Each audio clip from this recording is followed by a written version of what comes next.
na nagbubulag-bulagan. Kami pingin na nagbibingi-bingihan. Kami pipisa na ilang sa katahimikan. Alam namin lahat kung anong katotohanan.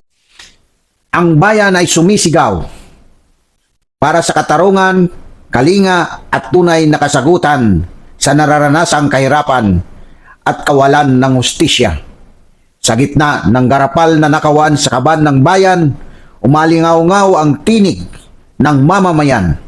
Ngunit sa kabila ng lakas ng sigaw na ito, ay tila may mga taingang nagbibingi-bingihan. Sa halip na pakinggan ang katotohanan, pilit inililihis ang ating bansa mula sa tunay na realidad.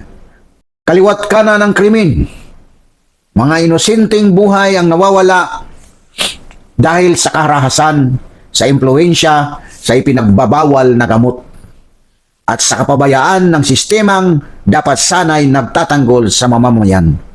Sa halip na itoon ang pansin sa mga biktima ay tila mas pinapahalagahan pa ang pagbibigay ng pabor at simpatiya sa mga kriminal.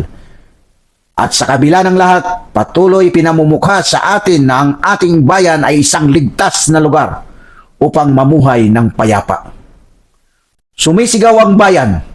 May mga saksi na naglakas loob lumantad upang tumulong sa paglutas ng karumal-dumal na nakawan ng kaban ng bayan.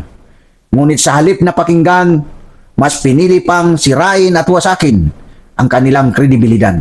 Sa kagustuhang pagtakpan at protektahan ang mamaysala, tila nagiging manghuhula ang ilan, umahatol na kahit wala pang maayos na investigasyon.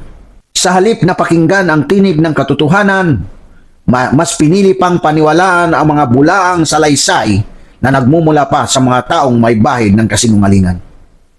Ang mga nanumpang maglilingkod ng tapat sa sambayanan ay tila naging bulag, pipi at bingi. May pinipili at may pinoprotektahan sa halip na unahin kung ano ang tunay na ikakabuti ng bayan. Habang nangyayari ang lahat ng ito, patuloy na nababaon ang ating bansa sa kumunoy ng utang. Utang na hindi man lang nasasalamin sa mga proyektong tunay na mapapakinabangan ng taong bayan. Bayan ko, saan tayo patungo? Tila ba'y nakatayo sa gilid ng bangin ng kahirapan at kawalan ng direksyon? Nasaan na ang mga nanumpang ipagtatanggol at paglingkuran ng bayan? Hanggang kailan tayo mabubuhay sa mga pangako at paasa? Ngunit sa kabila ng lahat, nananatili ang pag-asa. Naway sumikat ang bukas na may dalang liwanag ng katotohanan at hustisya. Naway maghilom ang sugat ng isang bayang nahati at nangungulila, at muli nating maranasan ang buhay na masagana, mapayapa at tunay na progresibo. Sapagkat ang tinig ng bayan kapag nagkaisa ay higit pa sa makapangyarihan kaysa sa anumang kasinungalingan.